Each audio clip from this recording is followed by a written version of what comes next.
In this video, we'll learn to calculate money in pounds. I've got 3 different items here, just like the ones you'd find in a shop.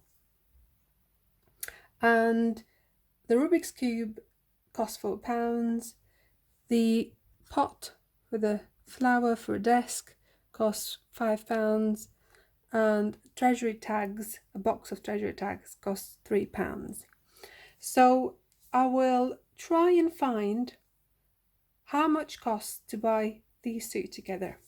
So that is £4, add 5, both together cost £9. If I get a treasury tag box as well as the pot of flowers, that would cost 5, and the 3 gives me £8. Notice how I put the pound sign in front to mean pounds. So pence come at the end, whereas pounds come at the front. Now I'll find out how much they cost altogether. So I looked at these 2, they were £9, and the box 3. So 9 add 1 makes 10, and another 2 makes 12. So this is